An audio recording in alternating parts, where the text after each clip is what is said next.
Surprise, le HomePod est de retour. Abandonné il y a 2 ans, l'enceinte d'Apple revient dans une version 2 qui à première vue est identique à son aîné. A-t-elle corrigé les défauts de jeunesse de la première version? Le rendu audio a-t-il progressé?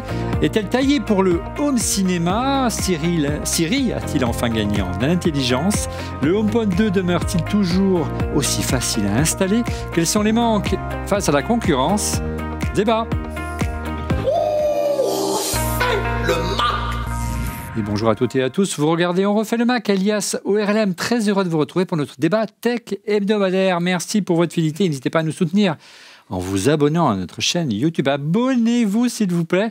On est vraiment l'antithèse de ce qui se fait d'ordinaire sur YouTube. D'ordinaire sur YouTube, il y a beaucoup d'abonnés et pas beaucoup d'audience. Et là, on a beaucoup d'audience et pas beaucoup d'abonnés. On aimerait équilibrer ça pour que nos sponsors comprennent un peu plus le fonctionnement de notre chaîne. Et c'est vrai qu'on n'est pas que sur YouTube, on est aussi sur podcast d'Apple, on a un site, on a une application mobile, donc il s'agit de rétablir un petit peu le niveau. Un salut particulier aux membres du club ORLM, c'est la version premium de notre chaîne YouTube. En vous abonnant, vous soutenez ORLM et ses équipes, et en contrepartie, l'émission est accessible rien que pour vous en direct 24 heures en avance. Vous pouvez poser des questions en direct, échanger avec l'équipe, au quotidien via un chatroom, en Discord, et venir ici au Village by CA à Paris, assister à des enregistrements, aux coulisses, etc. Toutes les infos sur notre chaîne YouTube ou dans la description de cette vidéo. Avec comme chroniqueur cette semaine à mes côtés, monsieur Laurent Pantanach. Bonjour Laurent, comment ça va? Ça va très bien. Tu es tout seul aujourd'hui, mais où est passé Stéphane Zibi? Zibi, il s'appelle Zibi, c'est mon seul ami. On ne sait pas, on le cherche, on l'attend, ça fait... Bon, il est en retard, donc il nous rejoindra dès qu'il aura trouvé une place devant le village. Bye, c'est à mes côtés également le mirifique Christophe Degrave de Underside. Bonjour Christophe, il s'amuse à modifier mon prompteur, mais c'est pas possible. Salut Olivier, salut Laurent, tout le monde va bien? Ça va, toi par contre tu es bien entouré. Ah mais moi j'ai mon ami. L'inénarrable Christophe Degrave. J'ai mon ami le HomePod. Underside, bon, tu dirais. T'en as mis le HomePod? Oui. Tu en as qu'un? J'en ai même 2. Fais gaffe, tu le mettras en route. Et les 2 font la paire, comme on dit. On va en parler longuement ce soir. En duplex, monsieur Didier Policani de Mac Forever. Bonjour Didier. Mais salut Olivier. Et tu sais que je rebondis un peu sur ce que tu disais. Et c'est vrai que, tu vois, moi je regarde beaucoup YouTube et je suis inondé de contenu, de marques, de sponsorisés. Tu vois, là, Samsung, pour pas les citer, qui lance des nouveaux produits, qui sponsorisent des pseudo-tests, des lives et tout. Donc les amis, si vous aimez ce qu'on fait, voilà, des tests indépendants, on dit tout ce qu'on pense, on teste le produit dans tous les sens, eh ben abonnez-vous, voilà, soutenez-nous, voilà, ces contenus sont effectivement très rares, comme le dit Olivier, et en plus ça nous fait plaisir parce que vous êtes tous des gens sympas. Voilà, retour donc sur le test du HomePod 2, c'est le thème de notre sondage cette semaine. Regardez, que manque-t-il au HomePod 2 pour vous convaincre? Il y avait 4 réponses possibles. Le son haute résolution, 19,2%. Le mode 5.1 Home Cinéma, moi je trouve que c'est vraiment un truc qui manque, 29,8%. Un Siri plus intelligent qui arrive en tête, 30,3%. Et enfin, l'audio Bluetooth, parce que vous savez qu'on ne peut pas transférer de musique en Bluetooth, 20,7%. Donc Siri, vous l'avez bien compris, est pointé du doigt ce soir comme principal talon d'Achille du HomePod. Pour ne pas dire, comment dire? Oui, son boulet, on peut le dire, oui. Siri, le boulet du HomePod. Regardez cette réaction sur Twitter de Gaël Varlet. Siri reste vraiment le point le plus gênant pour moi. Mettre une grosse somme, pourquoi pas, mais avec un assistant vocal qui comprend un minimum les demandes faites. Autre réaction sur Twitter de Bukowski, encore une fois. J'ai une paire de HomePod 1 connecté à mon Apple TV et Siri est quasi une fois sur 2, il est à la ramasse. Une requête simple comme allumer une lumière dans sa maison doit parfois être répétée jusqu'à 3 fois, et je ne pense pas qu'acheter un HomePod 2, il change quelque chose, les amis. Votre avis sur Siri, l'assistant vocal d'Apple, progresse-t-il? On a l'impression qu'il est quand même un peu plus réactif, mais c'est pas encore ça. Siri, c'est mon seul ami. Il est bloqué. Tu as été voir quelque chose récemment? Non, même pas pris mon... Comédie musicale de... Non. Ah, j'aurais bien aimé aller le voir. Il passait à Paris, mais je ne suis pas... Sports, mais c'est pas grave. Non, moi je vais dire ce que je pense. Je pense que c'est très très dur de faire un assistant vocal qui fonctionne bien. Et je vais te dire pourquoi. Je vais sortir Apple de l'équation. Non. Comment faire un assistant vocal qui fonctionne bien? Laisse-moi finir, s'il te plaît. Pour moi, le meilleur assistant vocal, c'était Amazon, c'était Alexa d'Amazon. Et même Amazon considère que Alexa, malgré ses skills que tu pouvais charger, c'est de la merde. Et ils sont en train de virer toute l'équipe qui a fait Alexa. Donc je me dis, si même Alexa, qui a une vraie équipe, qui est vraiment... Pas d'accord avec toi. Ok, fait ça, c'est qu'on a un vrai problème. Je pense que c'est très très dur. Je pense que Siri est le moins bon, mais par contre, dans sa gamme d'usage, c'est finalement celui qui marche le mieux. Voilà. Écoute, on n'a pas même Siri. Non. Si Alexa et les équipes d'Alexa se font virer, c'est pour des questions purement économiques. Là, il licencie à tour de bras. Comme ce n'est pas une activité critique pour Amazon, qui va avant tout un site marchand, il coupe les branches. Quoi. Mais, je ne suis pas d'accord. D'accord. Il est quand même un peu plus réactif de par la grève d'une nouvelle puce, je crois. Oui, c'est sûr et certain qu'on peut voir que le HomePod est quand même pas mal réactif. Je trouvais déjà qu'il y avait une amélioration qui avait été faite sur les HomePod mini. Donc le HomePod mini, oui, d'accord. La version, oui, le petit modèle. Oui. Tout à fait. Le HomePod mini, en fait, était déjà beaucoup plus réactif que le HomePod premier du nom. Et là, en fait, le fait d'avoir le HomePod 2, on peut voir quand même en fait que Siri est plus rapide. Alors après, ça se passe pas comme dans le teaser vidéo que nous avait fait Apple, donc où tu rentres dans ta maison, tu dis la phrase et puis directement Siri te retourne une réponse, mais c'est quand même plus rapide. Maintenant, c'est vrai que la compréhension naturelle du langage, ça n'a jamais été quelque chose d'évident, mais en avant, je pense quand même. Bon, Didier, fini la puce A8 donc de l'iPhone sur la HomePod. Alors oui, ils sont passés sur une puce S7, ce qui explique peut-être cette histoire de Wi-Fi, on va en parler tout à l'heure. Juste pour rebondir sur Siri, c'est vrai que c'est compliqué cette histoire parce que tu as l'impression qu'il n'a pas tellement évolué dans le fonctionnement. Et je dirais qu'un truc qui pourrait vraiment le faire fonctionner de manière moins frustrante pour les gens, parce qu'en fait, on l'utilise quand même beaucoup pour la domotique, pour lire des trucs sur Apple Music, c'est qu'il y a une espèce d'intelligence locale. Par exemple, quand tu allumes tes lumières, t'as pas envie que le truc aille faire un appel réseau sur des serveurs de Cupertino pour que ça revienne chez toi, interroger ton Hue qui repart sur les serveurs de Philips. En fait, ce qui va pas, c'est ça. C'est-à-dire que y a trop de requêtes, il y a trop d'intermédiaires pour un peu que, j'en sais rien, ton réseau se déconnecte, il perd le fil. Alors, il y en a d'autres qui ont l'air de mieux s'en sortir. En général, moi, c'est vrai que quand Siri fonctionne pas bien, je passe par Alexa, par Amazon. Mais pour moi, il y a déjà ce problème-là. Et après, effectivement, il y a une énorme différence entre Siri et les autres assistants qui ont de la culture générale, qui ne te demandent pas de sortir ton iPhone toutes les 2 minutes. Mais ça, je dirais que c'est intrinsèque à Apple. C'est-à-dire que c'est étonnant qu'ils n'arrivent pas au niveau au moins d'Amazon. Tu vois, ils n'ont pas le search de Google derrière, mais ils ont quand même des moyens de s'y connecter. Et tu as l'impression qu'il n'y a personne qui travaille sur Siri. Et ça fait longtemps que pendant une keynote, on n'a pas vu « Ah oui, Siri est capable de faire plein de trucs ». Non, en fait, Siri, il n'a quasiment pas évolué depuis le début. Et après, je ne sais pas si on va en reparler aussi, mais tu vois, en ce moment, il y a le gros débat là autour de ChatGPT, de tous ces assistants, entre guillemets, qui sont au-delà des assistants. Et tu as l'impression qu'Apple est aux abois. C'est-à-dire qu'autour de ces technologies, ils ont l'air d'avoir quand même des choses en soute, mais tu sens quand même que c'est la panique à bord, parce que l'avenir, il est plutôt là. Et chez Apple, on ne voit pas grand-chose arriver pour l'instant. Au-delà, on va revenir dans un instant sur Siri, une petite parenthèse sur la puce. Donc, le choix d'Apple, c'est d'équiper le HomePod d'une puce de montre, de l'Apple Watch, série 7. Avant, il avait une puce de l'iPhone, mais d'ancienne génération. Est-ce que c'est pas un peu bizarre comme choix, parce que c'est pas forcément la puce qui peut garantir sur la durée de monter en puissance, une puce de montre? Après, il faut voir aussi ce que tu demandes d'un assistant vocal. Tu regardes le premier HomePod, finalement, il dure très bien dans la durée. On lui demande juste des requêtes vocales. Il n'a pas tellement de besoin de puissance de calcul, par exemple. Après, c'est plus sur la connectivité. Tu peux te dire, effectivement, il y a tout un tas, justement, au niveau du Wi-Fi et tout, on revient en arrière. Est-ce que c'est lié à ça? Moi, je me demande si c'est pas lié aux pénuries de puces. C'est-à-dire, est-ce que la S7, ils n'arrivent pas à la produire un peu plus facilement que la 8, ou est-ce que la 8, ils n'arrêtent pas les chaînes de production, par exemple? Donc, ça pourrait être peut-être quelque chose d'aussi bête que ça, tu vois. Parce que si tu avais mis, c'est sûr, en termes de coût, de mettre une génération plus récente de puces de l'iPhone, c'est certain, mais en termes de vélocité, ça aurait été certainement meilleur. Pour autant, Siri est hébergé dans le cloud, toujours, et les requêtes partent toujours dans les nuages. Oui, tout à fait. On sait qu'ils travaillent sur le fait d'embarquer une partie des requêtes, de garder une partie des requêtes en local, sachant que d'autres l'ont fait, puisque Sonos a racheté une start-up. Snips. Voilà, Snips, d'origine française. Snips du bon Yann Lechel, et c'est lui qui a fait la vente. Bon, on va pas rentrer dans les débats. Mais après, moi, je sais que vous pensez qu'ils sont vraiment à la traîne face à Alexa et Google.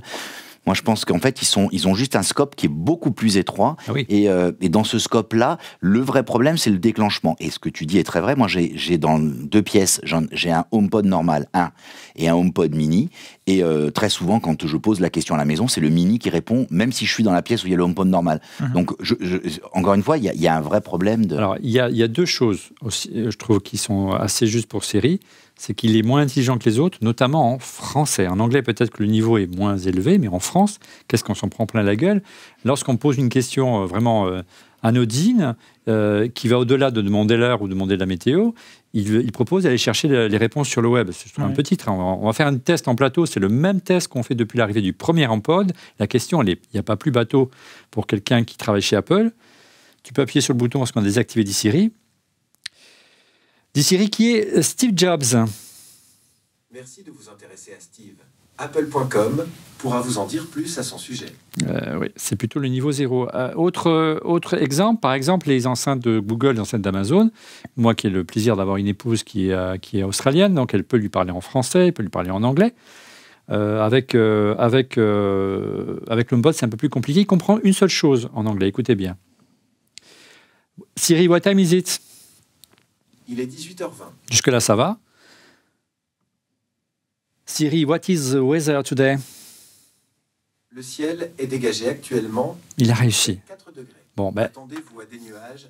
L'effet Bonaldi. l'effet Bonaldi. Ah, parce qu'on l'a fait tout à l'heure, ça marchait pas. Maximal sera de 7. Par contre, il y a un truc sur l'anglais qui est assez incroyable. Effectivement, on est un certain nombre à être avec des gens qui sont pas forcément francophones nativement, Ouais. et du coup, ils prononcent par exemple des titres de morceaux à l'anglaise, n'importe quoi. Hein. Non, mais Et c'est en vrai fait, que c'est catastrophique. Ouais. c'est extrêmement frustrant de voir ces gens-là obligés d'essayer de prendre un vieil accent français pour dire The Rolling Stones, ou tu vois, de dire ça, alors il va pas comprendre le truc bien prononcé, quoi. Mais juste pour rebondir sur ce que tu dis, c'est même, ça fonctionne aussi dans l'autre sens. Donc, c'est-à-dire que quand Siri parle en français et qu'elle a quelque chose en anglais à prononcer, elle ne le fait pas bien non plus.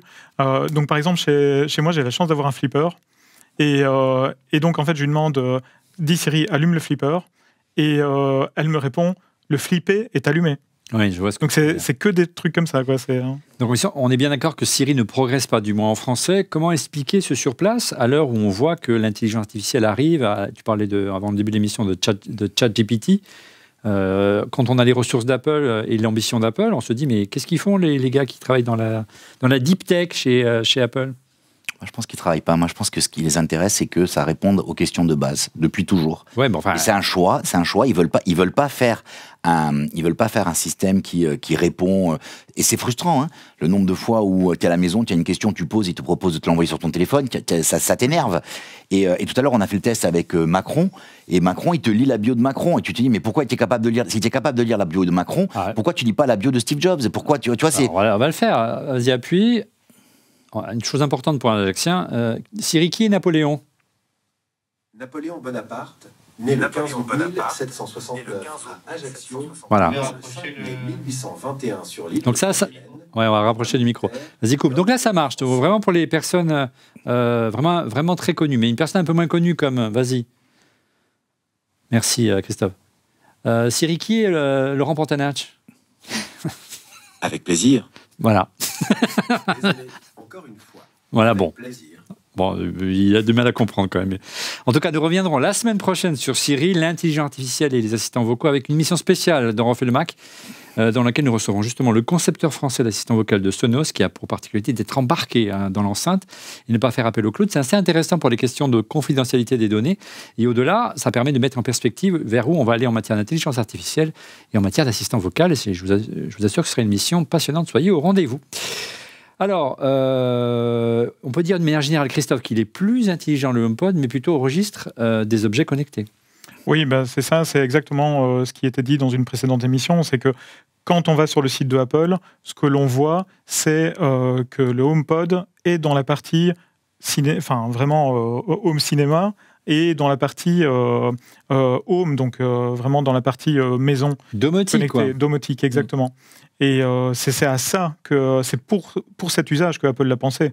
Donc aujourd'hui, c'est pas la meilleure enceinte du monde. Aujourd'hui, c'est sans doute pas. Elle ne possède aujourd'hui peut-être pas le meilleur assistant, mais effectivement, comme disait Laurent tout à l'heure, on a une définition de besoin qui est vraiment très succincte en fait, et qui est allume les lumières, éteins les lumières, monte la température, etc., etc. Donc nouveauté de cette nouvelle version, c'est qu'il fait office de pont. Ça, c'est pas une nouveauté, mais il est désormais compatible Matter. Oui, tout à fait, oui. On en a déjà parlé dans cette émission. On a prévu de faire une émission spéciale Maison Connectée dans quelques semaines. Tu peux nous en dire un petit peu plus ? Bien sûr, donc Matter qui est un nouveau format, un nouveau protocole qui va permettre aux différents composants d'une maison connectée, aux différents devices de pouvoir fonctionner donc avec un protocole identique, mais surtout de pouvoir fonctionner en réseau mesh, donc que l'un puisse se connecter à l'autre, puis à l'autre, puis à l'autre. Interopérabilité, en fait. Voilà, exactement. Donc ça, c'est quand même quelque chose de très chouette, de particulièrement bien, que l'on va retrouver dans ce HomePod. Au-delà, Laurent, Matter n'est pas vraiment toujours synonyme de progrès. Il y a des petites nuances quand même. Hein. Alors, je pense que on va avoir de sacrées surprises avec Matter. Et la première étant que Matter, c'est le plus petit commun dénominateur des objets connectés. Et donc, en fait, c'est un nivellement par le bas. Donc, certains objets connectés qui avaient, par exemple, des fonctionnalités, surtout dans HomeKit, risquent de les perdre. Donc, la bascule à Matter fait que, oui, ça va être interopérable, mais on va perdre des fonctionnalités. Donc, il faut quand même réfléchir à deux fois avant de se jeter à l'eau, avant de migrer. Je donne juste un exemple concret. Quand vous migrez vos codes HomePod, vos codes HomeKit, vers Matter, il vous fournit un code Matter. Vos codes HomeKit ne fonctionnent plus. Donc ça veut dire que si tu gardes pas ton code Matter, tu vas te retrouver avec des objets où tu sais plus comment tu peux le rajouter. Il faut être préparé pour pouvoir le mater. Exactement. Le mater. Donc un objet, un pont connecté. Au-delà, il y a des fonctions qui sont nouvelles dans le HomePod, des nouveaux capteurs qui sont intégrés. Tout à fait. Donc entre autres, le HomePod peut maintenant donner le taux d'humidité d'une pièce dans l'air et aussi la température ambiante. Donc ça, comment fait-on pour avoir la température ? Il faut lui demander. On va lui demander. Siri, quelle est la température dans le studio ? Le détecteur de température ne répond pas. On va essayer avec tes HomePod à toi.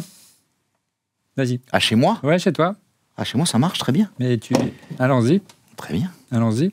Quelle est la température à l'extérieur de la maison temple ? Proche de ton micro.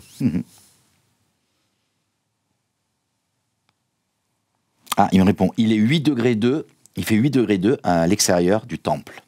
Oui, mais 8 degrés 2 à l'extérieur, t'as mis un HomePod à l'extérieur? Non, j'ai un capteur de température de chez Eve à l'extérieur. Mais tu triches, c'est pas les HomePod qui ont la température. Mais j'ai la température. Bon, on a fait c'est l'effet démo, on a fait le test là, on va pas accabler Apple, ça marche. Mais la difficulté, c'est que moi j'ai fait un test, parce que j'ai plusieurs capteurs à l'intérieur, et dont à côté, et en fait, le capteur du HomePod mini chez moi, il est 1 degré, 1,5 degré plus haut. Ce qui peut paraître logique parce qu'il y a quand même de l'électronique et que ça chauffe à l'intérieur. Donc je sais pas comment ils prennent en compte. Là, quand je m'approche, tu vois, il a quand même je sais pas. Didier, tu as fait le test de ton côté ? Alors nous, on a publié le test là, du HomePod aussi. C'est June qui a fait le test et lui, il a les capteurs Eve, etc. Et c'était assez cohérent par rapport aux autres capteurs qu'il avait.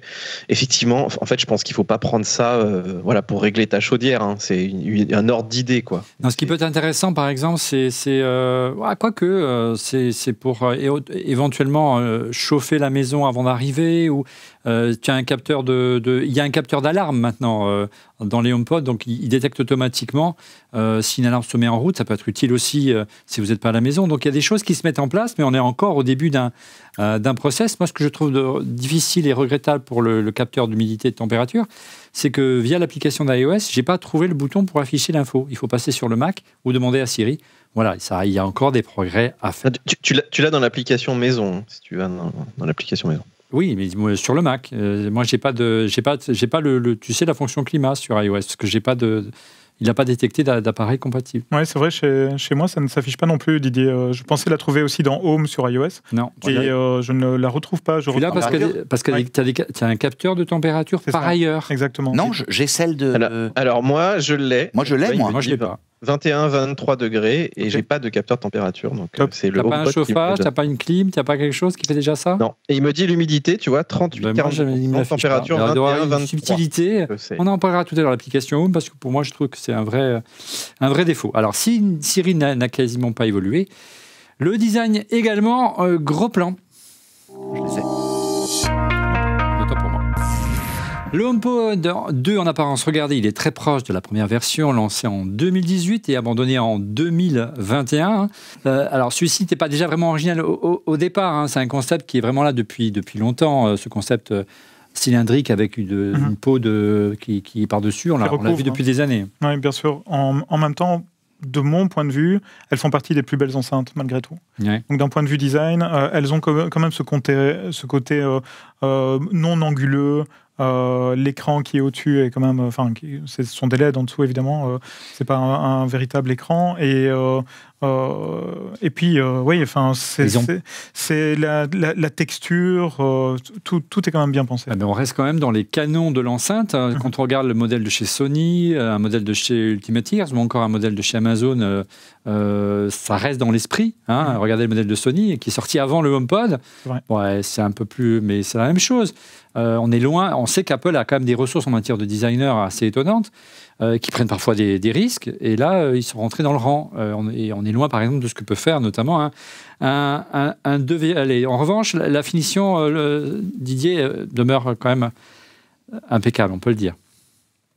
Oui, et il y a un petit détail, tu vois, que j'avais pas vu, c'est un lecteur qui me l'a fait remarquer. Oui. C'est quand tu regardes le maillage entre les deux HomePod, donc qui est très photogénique et très joli hein, quand tu le vois en vidéo, et ben il est pas dans le même sens. Il est un peu vertical sur le nouveau, alors qu'il était horizontal sur l'ancien. Tu regarderas, c'est très subtil. C'est une question de machine à tisser, ça, j'imagine. Hein.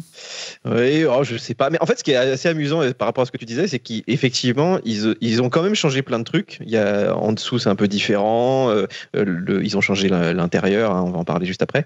Et c'est vrai qu'extérieurement, il a l'air assez similaire. En fait, il y a eu pas mal de changements, mais finalement, il n'a pas changé.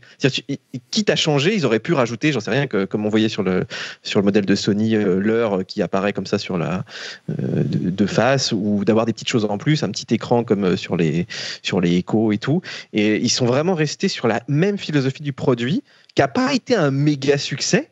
Puisqu'ils l'ont arrêté, oui. Ouais, et puis moi j'avais l'impression que ce format-là, voilà, c'était un peu cher, machin. Non, on a fait le même truc au même prix, avec le même form factor, les mêmes idées, toujours pas d'entrée son. Enfin, très bizarre. Ils sont ouais, et on dirait que tu vois, Hive, est-ce qu'ils touchent des royalties encore sur celui-là ou pas? Oui, c'est celui papa, c'est clair. Ils ont quand même profité pour corriger un petit bug. Laurent ou Christophe en plateau, de conception propre au HomePod de première génération. Souvenez-vous le câble d'alimentation électrique. Oui, maintenant on peut le retirer. Mais on va pas le faire parce que sinon. J'ai trop envie de le faire. Oui, mais après fais-le. Allez, regarde. Avant, on voit la vidéo, vidéo d'archive. Il ne se retirait pas. Aujourd'hui, on peut le retirer. Ouais. Avant, il fallait forcer et vous risquiez qu'il se dessoude ou qu'il s'arrache littéralement. Et Pascal M nous disait « Oh, super !» avec une approche un peu critique sur le chat, il a raison. « Oh, super, ils ont inventé la prise détachable. » Mais moi, je trouve que c'est quand même un avantage. Cette prise, je trouve ça complètement fou que sur la version 1, il ne l'ait pas fait. Et surtout, pour moi, c'était industriellement, c'est une aberration industrielle. Mais tu vois, par exemple, quand tu as un meuble télé sur lequel il y a un passe-câble, parfois, la prise, elle passe pas quand c'est un petit passe-câble. Et là, tu vas pouvoir le passer parce que c'est vraiment... Surtout quand on voit, par exemple, en France, des fois, on est privilégié parce que les systèmes de prise sont assez compacts. Assez petits, ouais, mais si tu es en Australie ou en Grande-Bretagne, en Grande-Bretagne, c'est une espèce de prise mastoc. Ouais, je pense qu'il y a quelques ingénieurs qui sont pris une petite soufflante. Pour le reste, que dire? Difficile de différencier le HomePod 1 du 2. On retrouve le maillage en tissu, on l'a dit, qui se décline en noir et blanc. Pas de couleurs flashy qui sont réservées au HomePod mini. Le noir a une dominante un peu plus bleue désormais par rapport à l'ancien modèle. Pour le reste, il est plus léger, moins 200 grammes. Il pèse 2,3 kg. C'est un beau bébé quand même. Il est plus léger car il perd 2 tweeters. Il héberge 5 tweeters au lieu de 7 auparavant sur la version 1. En revanche, désormais, ils sont placés en corolle et sont dirigés plus vers le haut. Et ce serait, selon les responsables d'Apple, pour améliorer le son Dolby Atmos. Aux différences du nombre de micros, à la baisse, 4 micros contre 6 auparavant. Encore une fois, Apple justifie le retrait de ce composant par une amélioration du traitement numérique du son, le fameux computational audio, hein, c'est ça, qui ferait qu'on compense des déficits hardware par une amélioration logicielle. On va en parler du son dans un instant. Et puis, il bénéficie de toutes les avancées propres au HomePod mini, hein, la puce U1 qui permet d'approcher son téléphone et de transférer sa musique. Ça, c'est plutôt très sympa, Christophe. Oui, bah c'est ça, le fait d'avoir un processeur qui est le U1 qui permet vraiment de gérer tout l'aspect communication avec un smartphone Apple, évidemment, c'est super pratique parce que quelqu'un met de la musique sur le HomePod, c'est pas forcément toi, mais toi, tu vas t'approcher avec ton smartphone, tu vas le mettre à proximité du HomePod et tu vas pouvoir reprendre la main. Donc, c'est vraiment super sympa d'avoir ce petit processeur supplémentaire qui permet quand même cette interaction. C'est plutôt pas mal. Question Twitter, regardez, de Christophe, elle est assez pointue. Quid du choix du Wi-Fi 4 identique au Mini sur un produit à ce tarif alors qu'on parle de Wi-Fi 6, voire 7 au-delà, les débits, la compatibilité descendante aurait ses limites. Est-ce que le produit est pérenne dans le temps? Didier, est-ce que tu t'es penché sur le problème, sachant que l'ancien modèle était en Wi-Fi 5, c'est ça? Là, on a régressé. C'est étonnant. En fait, ce que je pense, c'est que comme ils utilisent la puce S7, donc d'Apple Watch, qui effectivement était en Wi-Fi 4, si je dis pas de bêtises, voilà, ça pourrait être la seule raison, en fait. Ils ont utilisé cette puce, mais ce qui renforce un peu l'idée qu'ils ont pris un peu cette puce, peut-être par défaut, parce qu'ils arrivent à la produire. Après, heureusement, le Wi-Fi est quand même relativement rétro-compatible, mais c'est vrai que tu dis sur un produit très récent, et surtout qui va durer dans le temps, parce que les HomePod, je pense que ça peut quand même durer, hein. Le HomePod 1, il est encore bien correct. Tu pourrais te dire qu'effectivement, ça pourrait montrer ses limites. C'est assez inquiétant, parce qu'en plus, c'est vraiment, t'as que ça pour la connectivité. Il n'y a pas de câble Ethernet, il n'y a rien du tout, comme les Sonos ou quoi. Donc, si vraiment Apple décide, ou si la connectivité Wi-Fi évolue vraiment beaucoup, ça pourrait te faire un beau presse-papier, quoi. Alors, regarde la déclaration de Matteo Costello, hein, qui a expliqué pourquoi ce choix, qui est le VP, très discret VP Hardware Engineering and Operation Apple à nos confrères de TechCrunch pour justifier donc ce point. Une connectivité Wi-Fi 4 permettrait de cibler exactement ce qui fonctionne le mieux, tout en assurant que les demandes Siri soient réactives, en garantissant une expérience utilisateur cohérente et en contrôlant vos accessoires connectés avec une meilleure gestion de l'énergie, ce qu'on appelle une belle lampe de bois. Pipeau, là le violon là, n'importe quoi. Non mais je comprends même pas que les gens osent écouter un mec comme ça. Mais tous les assistants concurrents n'utilisent pas du Wi-Fi 4 et ça se passe très bien. Et je pense que c'est justement un vrai problème qu'ils ont eu sur la puce. C'est pas forcément un problème, tu vois, Didier. Je pense que n'oublions pas, en fait, c'est une enceinte et l'enceinte va faire passer surtout de l'audio, quoi. Et la bande passante pour l'audio n'est pas forcément très demandeuse. Si on prend le Wi-Fi 4, en fait, en 2,4 GHz, il pouvait faire passer 288 mégabits par seconde. Si on est en 5 GHz, il peut faire passer 600 mégabits par seconde. Et je me suis amusé à calculer avant l'émission, si on prend la qualité CD audio, et donc qu'on prend donc du 44,1 kHz et du 16 bits, ce qui est la qualité audio habituelle pour un CD, pardon, et qui est d'ailleurs en fait le format ALAC de Apple également, enfin que le ALAC supporte. On en est à 1, pour une paire stéréo, enfin pour du son stéréo, pardon, on en est à 1,411 mégabits par seconde, c'est-à-dire que en qualité CD audio, on pourrait faire passer 280 stream audio en stéréo, en théorie évidemment. Dans les faits, c'est un peu plus compliqué. Et même si on va plus loin, et si on va carrément en Apple lossless audio en 24 bits, 192 kHz, qui est le maximum en fait que pourrait 192, faire... tu veux dire. 192, pardon. Ouais. KHz, qui est le maximum que pourrait faire l'Apple Audio Lossless stéréo, d'après la théorie de Apple.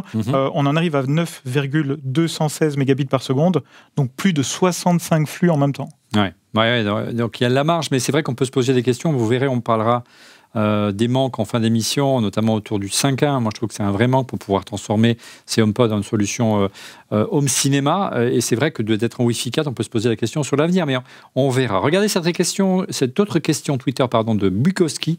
Pour moi, il manque surtout un produit destiné davantage à la maison, comme le fait Amazon avec ses Echo Show. Je pensais vraiment que le HomePod 2 aurait enfin un écran intégré. Là, Apple nous ressort quasi le même produit. C'est vrai que Didier, la rumeur annonçait un HomePod, hein, tu nous as fait avec un écran intégré, tu nous as fait plein de busomètres, et puis pchit. Oui, pchit. Bon, après, peut-être qu'ils ont plusieurs produits qui vont le décliner, mais c'est vrai que la progression en termes d'écran, elle est un peu nulle. Et en plus, je sais pas si tu as vu l'écran, mais il est un peu renfoncé maintenant. Ouais, il est un peu sur le nouveau modèle. Et du coup, moi, par exemple, je mets souvent sur des meubles hauts. Et avant, je voyais, quand je lui parlais qui était en train de mouliner, maintenant, je vois même plus s'il mouline ou pas.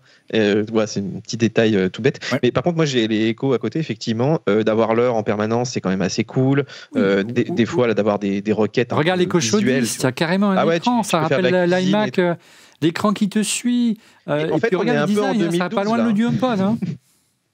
Je trouve que Apple est un peu vieillot, effectivement. Quand tu vois ces produits-là à côté, t'as l'impression qu'ils ont des années d'avance quand même.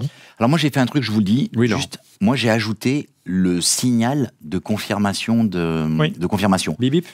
En fait, c'est un tout doux à la fin, l'espèce de et ça a changé ma vie parce que le nombre de fois où où je lui ai dit quelque chose, je savais pas s'il avait entendu parce qu'il est dans l'autre pièce. Et là, le fait que il donne la confirmation, je trouve ça c'est petit rien, c'est une fonctionnalité dans Home, hein, l'application Home, et c'est top. Non, tu as tout à fait raison, et c'est exactement le même phénomène que quand tu as une application, si tu appuies sur un bouton, il faut absolument en fait que le bouton se grise, te donne cet effet feedback que ça a fonctionné. Et effectivement, comme le dit Laurent, c'est par contre, hyper important. Quand tu arrives le soir et que tu lui demandes d'éteindre les lumières, que tu as tout le monde qui dort et qui met sur tous les HomePod, la lumière machin ne répond pas, etc. Et ça, tu peux pas le configurer. C'est du vécu, ça. C'est des trucs du quotidien. Ouais, mais Tim Cook, il doit avoir des lumières chez lui qui répondent pas, j'en sais rien. En fait, tu aurais un écran, des fois, tu te dirais, tiens, il pourrait me répondre visuellement à partir de 22h, et puis au moins, je m'en fiche un peu de savoir qu'il y a des lumières qui répondent pas, quoi. Allez, l'essentiel, vous me direz, ça reste encore le rendu audio. Le HomePod 2 est avant tout une enceinte. Est-ce qu'elle est au riche de son? Est-ce qu'elle est meilleure que les autres? On y répond juste avant le busomètre. Après le busomètre. Le busomètre, ce sont les actus rumeurs qui ont le plus buzzé sur le site Mac Forever avec, comme chaque semaine dans Refait le Mac, Didier Poulicani. Et oui, Olivier, alors est-ce que tu sais que Apple avait en fait une responsable une DRH en fait, comme on dit en français, qui était jusque-là la responsable aussi du retail, donc des Apple Store. Oui. Alors, je n'arrive jamais à prononcer son nom, donc je ne voudrais pas l'écorcher. Madame O'Brien. Et du coup, elle a été, sur la partie donc DRH pure, on a une nouvelle arrivée qui s'appelle, alors attends, je retrouve son nom. Elle s'appelle Carole Surface, donc c'est rigolo, Surface, tu vois. C'est un gag. Et elle a été quand même nommée meilleure DRH du monde par le N2 Cross. Voilà, c'est une société de conseil. C'est assez rigolo. Cela dit, Apple avait quand même pas mal de soucis, hein, tu te rappelles, effectivement, pour gérer ses employés. Et là, en ce moment, ils ont quand même... avant, c'était une entreprise où ils faisaient bon travailler. Maintenant, ils sont quand même en bas des classements. Il y a pas mal de rébellions. Il y a eu une fronde l'année dernière et Apple a été condamné la semaine dernière à ce sujet. Oui, puis ça râle toujours sur le présentiel, tout ça. Le culte du secret, notamment, et imposer le culte secret à ses salariés. On parle de l'Apple Watch. Oui, alors écoute, si l'Apple Watch Ultra, comme celle que j'ai à mon poignet, n'est pas assez grosse, on pourrait avoir une Apple Watch série X dès 2024 avec un écran, tiens-toi bien, de 2 pouces. Donc ça commence à faire un bel écran. Moi je dis oui, hein. Dès qu'Apple augmente ses écrans, les gens achètent, ça marche. Ce qui serait bien, c'est qu'il y a aussi quand même des fonctionnalités autour qui permettent de les exploiter. Mais pourquoi pas d'ici 2 ans. On parle du concurrent de la future puce A16. Oui, puisque on en a parlé un petit peu, hein, les nouveaux Samsung Galaxy donc sont sortis, les S23, et ils ont le tout nouveau Snapdragon 8 qui est toujours derrière les puces d'Apple, hein, la 16 qui a toujours un peu d'avance, mais un peu moins d'avance. Maintenant, il commence à être au niveau d'un A15, puis en multi-cœur, ça commence à être pas mal. En monocœur, ils sont pas ridicules. Et d'autant que maintenant, Samsung donne la même puce à tout le monde. Avant, tu sais, il y avait les puces maison là, qui fabriquaient eux, qui étaient un petit peu moins puissantes. Donc voilà, Apple a de l'avance, mais attention. L'écart se comble. On parlait de ChatGPT tout à l'heure. On continue. Oui, on en reparlera un petit peu, mais donc cette semaine, effectivement, tu as Microsoft qui a annoncé son gros partenariat pour Bing avec ChatGPT, parce qu'effectivement, la recherche des assistants vocaux, ça prend tout son sens avec des assistants qui seraient comme ça capables de répondre un petit peu à toutes les questions et de façon totalement naturelle. Et alors Apple t'as Google qui a suivi parce que effectivement ils ont aussi un système qui développe depuis plusieurs années, donc eux ils préparent aussi ça depuis un petit moment, mais voilà, Google ils ont quand même on l'a vu avec ChatGPT, tu as des résultats qui sont faux, etc. Enfin, Google veut vraiment un truc un peu léché, donc ils vont faire une bêta et puis ils vont proposer aussi une version au public très bientôt. Donc là ils ont fait une petite conf cette semaine. Et Apple qui se dit moi je suis là quand même les gars, eux ils font une petite conf interne, il y a rien qui a fuité. On sait aussi qu'ils travaillent comme sur le sujet, hein, ils ont fait des rachats, etc. Mais c'est vrai que là quand même, on espère quand même qu'ils vont y aller, mais c'est pas évident, hein, parce que vu l'état de Siri, le retour des données, etc. On peut se poser la question, et c'est l'objet de l'émission de cette semaine avec le HomePod. Hein, on voit que Siri est à la traîne. On conclut avec Apple Pay. Apple Pay Later, tu te rappelles cette fonction qui a été annoncée, je crois, à la WWDC, donc il y a pratiquement un an maintenant, et qui n'est toujours pas disponible. Comme souvent avec des fonctions d'Apple maintenant, ça devient un peu récurrent. Et là, elle est enfin en test chez les employés en interne, donc ça devrait arriver. On rappelle que Apple Pay Later, ça permet en fait de faire une espèce de microcrédit, mais sans coût. C'est Apple qui te fait le crédit en fait, ce qui pourrait être assez intéressant. Tu achètes un Mac, tu vois, en 3 fois sans frais. Sur 3 mois, ça pourrait être assez cool. Donc, on ne connaît pas encore les détails quand ça va arriver chez nous, mais en tout cas, on espère que ça va arriver, parce que ça pourrait être quand même sympa. Surtout, tu connais les tarifs des produits Apple, Olivier. Oui, donc en clair, pour acheter tes futurs produits que tu es obligé d'acheter pour pouvoir les tester, Apple pourrait te prêter de l'argent et qu'après que tu rembourserais. C'est un beau, ça va être sympa dans les mois qui viennent à Mac Forever. Allez, avant de parler de gros sons et de la qualité du rendu sonore, un point qui m'a frappé lorsque j'ai installé les HomePod 2, c'est dans nos studios, hein, c'est la simplicité d'installation, mais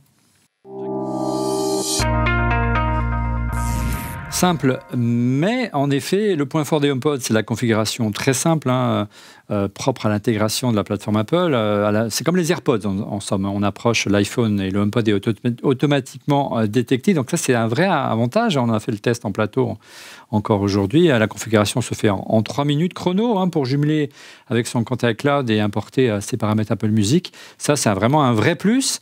Et puis, on l'a dit tout à l'heure, voilà, on le branche, vous voyez, et on approche, vous allez voir, on approche l'iPhone et au bout de quelques secondes, il suffit de le photographier. D'abord, on l'approche, voilà, regardez, ça s'affiche comme des AirPods, et puis on photographie le sommet de l'écran pour le repérer. C'est assez génial.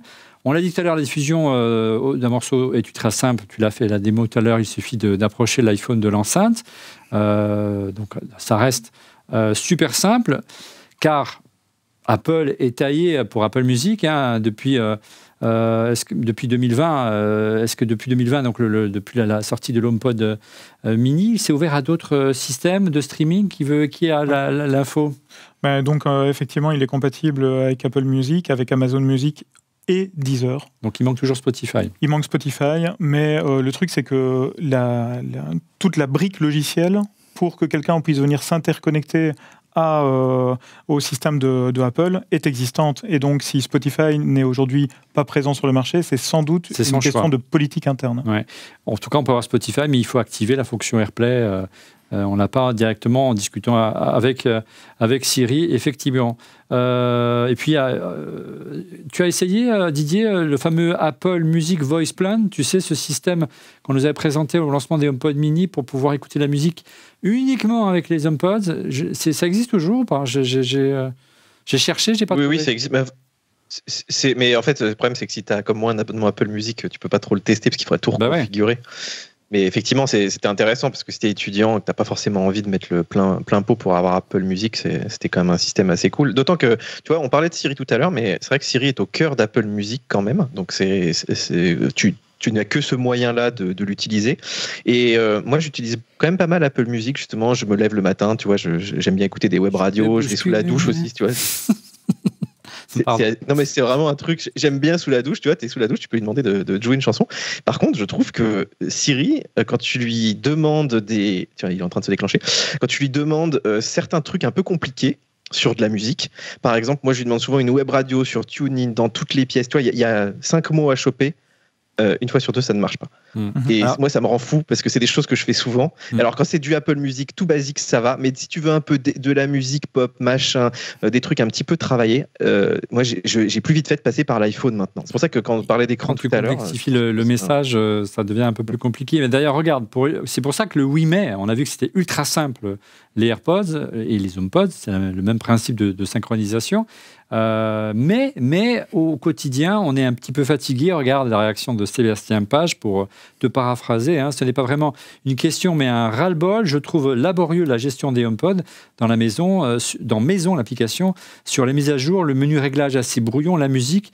Je possède 2 HomePod V1 et 3 HomePod Mini. Moi, je trouve ça vraiment très juste. Je trouve que l'installation et l'usage sont un modèle de simplicité. Mais à l'usage, c'est beaucoup plus compliqué. Les réglages, les mises à jour sont vraiment laborieuses. On a encore fait le test cet après-midi, on joue avec les HomePod, Christophe. Tu n'as pas beaucoup parlé, Laurent, excuse-moi. Une fois n'est pas coutume. Oui. Non, je suis assez d'accord. Le point qui est cité par notre auditeur, je pense qu'il va au-delà. C'est que l'application Home est brouillon d'une façon générale. La mise à jour de HomePod est pourrie, mais tout est pourri dans l'application Home. Elle mériterait d'être vraiment, vraiment améliorée. Et on a échangé ce week-end tous les trois. J'ai réinstallé mon Philips Hue et j'ai tous les devices en double. Et maintenant, il me dit, comme Didier, que chaque fois que je lui demande d'éteindre quelque chose, il refuse en me disant mais ça marche plus parce que... Donc, voilà. Donc je pense qu'il y a un travail au-delà du HomePod. Ouais, moi, je trouve que ce qui manque, c'est qu'il y ait une application qui soit dédiée au HomePod, qui soit pas dans... Que tu puisses la paramétrer dans Home, c'est très bien.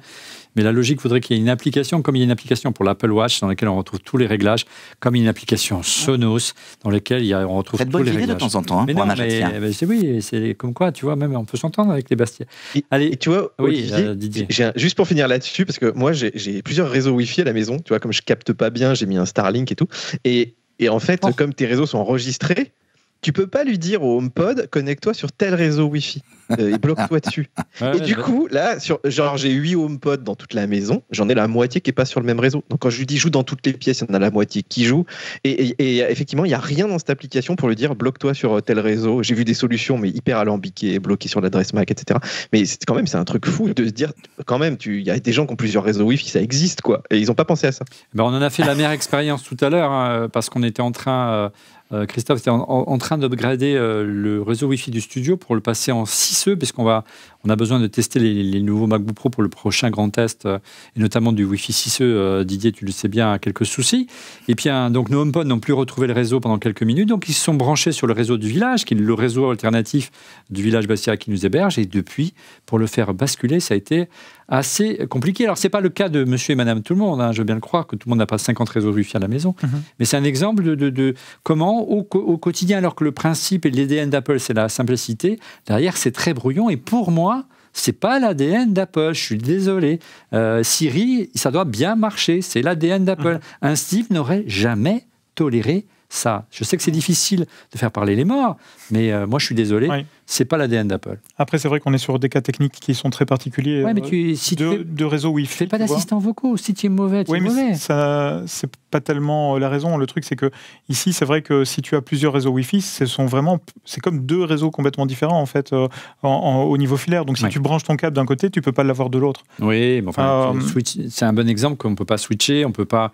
Quand tu as des difficultés à pairer ton iPhone. Alors, tes HomePod, c'est très sympa de les pairer en stéréo. Mais de temps en temps, l'un perd l'autre. Alors, on ne peut rien faire. Non, mais même le multiroom. Oui, ou même le multiroom. Mais on en parlera du son. Justement, on va en parler du son. Place au son. Que vaut le HomePod au registre du rendu audio? Alors, est-ce que le son est meilleur que l'ancien? Regardez cette réaction de Mano. Le retrait de 2 Twitter et de 2 micros impacte-t-il l'enceinte? Qui veut répondre à cette question? Oui. Bah écoute, je vais me permettre peut-être une petite introduction. C'est vrai qu'on a eu la chance en studio de pouvoir essayer les 2 enceintes l'une à côté de l'autre. Ce qui saute aux yeux, c'est qu'elle a moins de basse qu'avant. L'ancienne et la nouvelle. Voilà. Donc l'ancienne HomePod première génération a plus de basse que la nouvelle génération. Mais par contre, c'est vrai que c'est plus homogène, c'est plus cristallin. Quand tu as des voix, quand tu vas vers les aigus aussi. Donc c'est des choses en fait qui sont très agréables, particulièrement quand tu regardes un film. En direct, tu me disais même que tu as l'impression qu'ils ont plus taillé la nouvelle génération de HomePod pour le home cinéma que pour non, pour notamment valoriser les voix. Après, un début de home cinéma, on n'est pas... Enfin oui, ok, on parle de Dolby Atmos, etc. Il sait l'interpréter, il sait renvoyer les sons partiellement, mais en tous les cas, on n'est pas comme... Enfin, j'avais eu l'occasion d'aller essayer du Devialet qui est installé dans toute une pièce. Oui, là, c'est presque une installation de cinéma. C'est totalement immersif.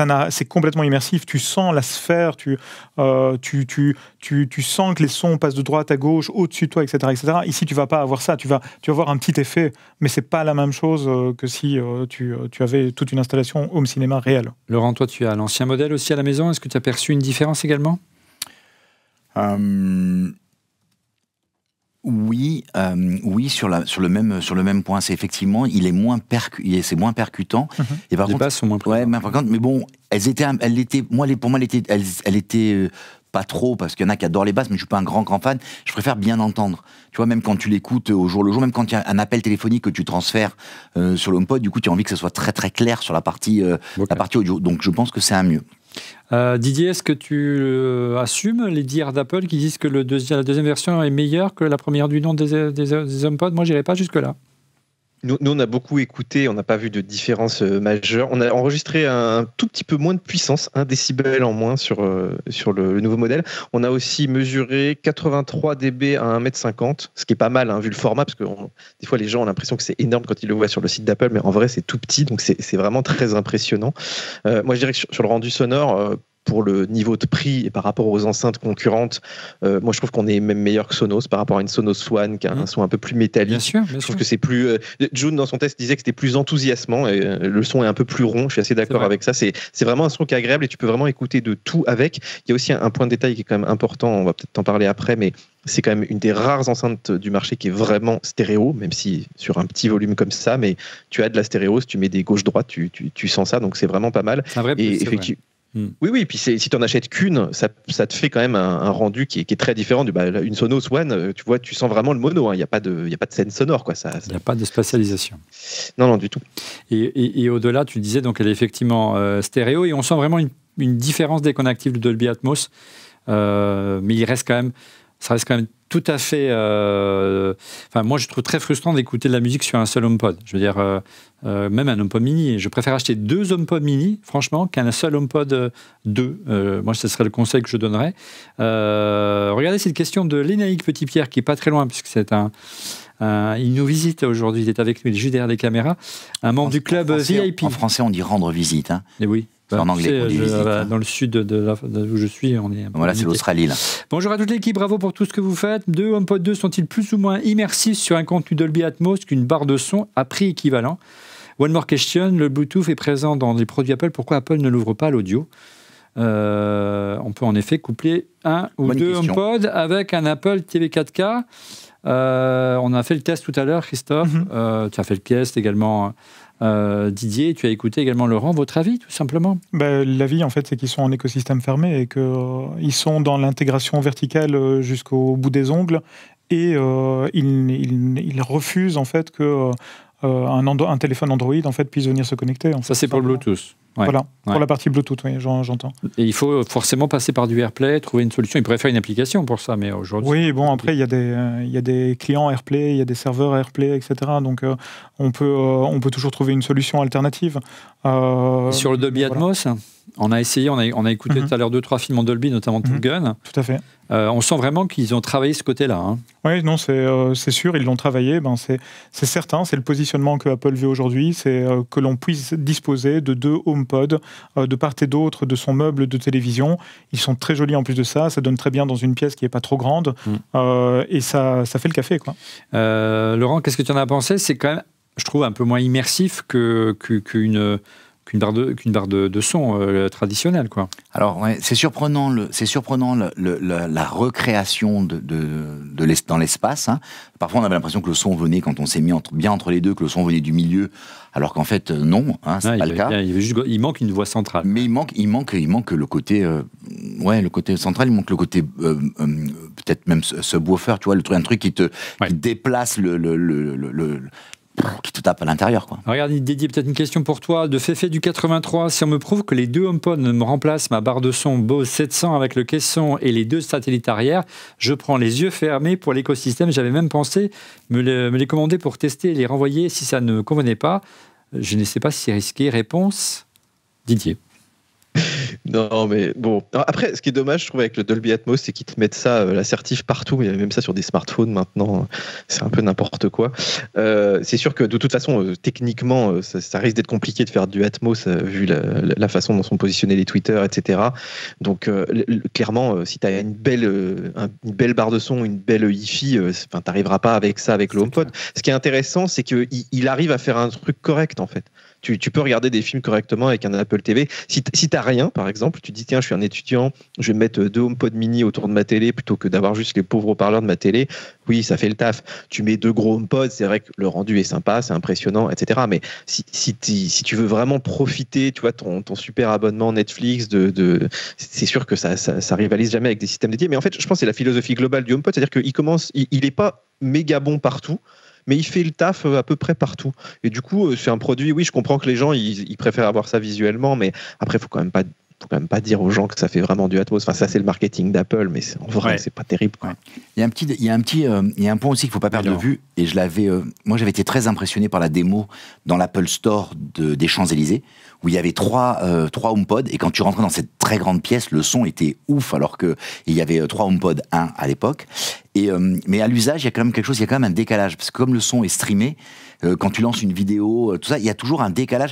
Donc du coup, ça rend latence. Ouais, ça rend. TV, il la compense maintenant. Et même sur ton Mac, quand tu lis des vidéos sur QuickTime, il attend, et dès que le son arrive sur le HomePod, il a le décalage. Oui, mais du coup, tu as ce petit décalage. Il y a un temps d'attente sur le play pause. Mais par contre, après, sur le son, c'est synchro. Ah oui, c'est totalement synchro. Mais par contre, moi, je m'en suis rendu compte parce que j'avais mis en fait le son de mon Mac sur la sortie. En fait, tu te rends compte que toutes tes apps, elles ont l'impression de sortir moins vite parce qu'il faut le temps que le son sorte, y compris sur les notifications. Donc c'est inutilisable. Mais par contre, ce qui est dommage, c'est que ça fait, par exemple, le HomePod mini, ça fait des très belles enceintes de Mac. D'ailleurs, il y a plein de gens qui le mettent. Ouais. Mais par contre, c'est pas terrible parce que comme t'as pas d'entrée audio filaire, bah, tout ce qui est temps réel, genre tu veux faire du GarageBand, tu veux faire du montage vidéo, du jeu vidéo aussi, bah, là, tu vas avoir trop de décalage. Tu auras le bruit de ton headshot une seconde après avoir été tiré. En plus, la latence est très très élevée en Wi-Fi, encore plus qu'en Bluetooth. Et juste d'ailleurs, pour finir là-dessus, parce qu'on avait de la question là autour du Bluetooth, c'est vrai qu'il y a le Bluetooth dans le HomePod et qu'il le bride. Alors, par contre, j'ai pas essayé sur Android, l'application Apple Music, si tu peux balancer le son sur... De mémoire, je sais plus s'il y a du AirPlay là-dessus, je crois pas. Hein. Non, je crois pas, mais il faut utiliser une application qui permet de le faire. Et c'est vrai que c'est quand même bizarre qu'ils fassent pas ça, parce que ils ont quand même ouvert à 10h, ils ont quand même ouvert... Oui, puis iTunes, on est sur PC en son temps, donc il n'y a pas de raison que, voilà, tu vois, qu'ils ne soient pas... soit pas plus ouvert d'esprit là-dessus. Moi, ce que je trouve le plus embêtant, c'est vraiment pour l'avenir. Encore une fois, quand on dit Dolby Atmos, on se dit je vais avoir du son 5.1 ou 4.1 ou 4.0 à la maison. Et encore une fois, moi j'aurais imaginé, tu l'as dit tout à l'heure Didier, quand un étudiant avoir 2 HomePod mini devant, 2 HomePod mini derrière, ou 2 gros HomePod 2 voilà. Aujourd'hui, c'est pas possible et ça, je trouve extrêmement frustrant. Ça serait hors de prix surtout. Mais le Sonos le fait. Oui, c'est hors de prix, mais pour... Encore une fois. Pas vraiment, hein, l'HomePod mini, c'est... mais tu peux t'équiper progressivement. L'intérêt des Sonos, c'était ça. Tu commences à acheter les One, après tu te dis j'investis dans un écosystème, mais là, je trouve ça que c'est un peu limite. Donc, limitation du Bluetooth, on l'a dit.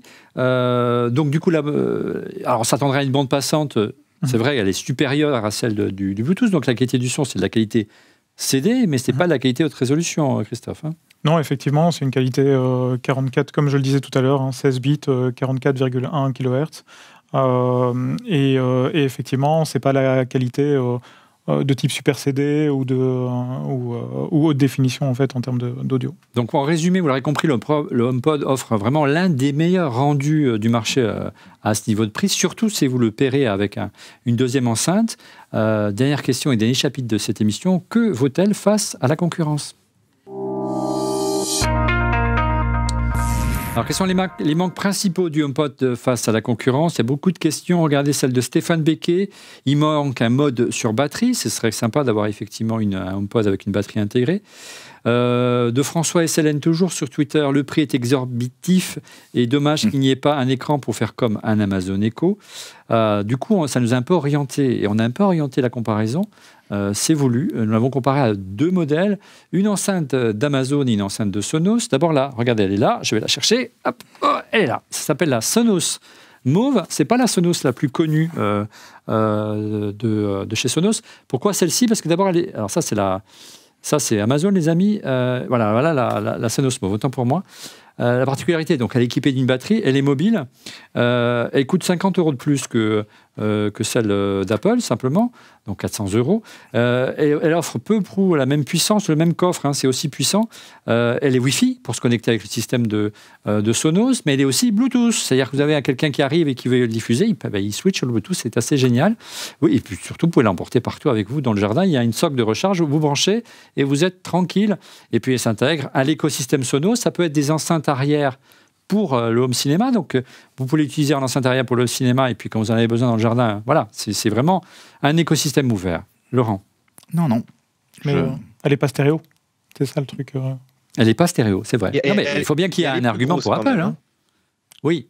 Elle est quand même plus massive aussi, quand tu le mets à côté. Là, oui, c'est moins esthétique, mais Olivier, regarde, en fait, le HomePod, il peut marcher sur batterie. Regarde, j'ai la solution, c'est tout à l'heure. Regarde, en fait, tu peux le brancher. Moi, j'ai mesuré les 2 HomePod, ils font 15 watts. Comment on n'y a pas pensé? Le seul problème, et regarde, on peut critiquer Apple sur un truc, c'est que s'ils l'avaient fait en USB-C, alors qu'ils auraient pu, parce que l'USB-C, ça supporte jusqu'à 100 watts, ouais. Tu aurais pu le brancher sur des petites batteries de tablette. Mais tu peux pas.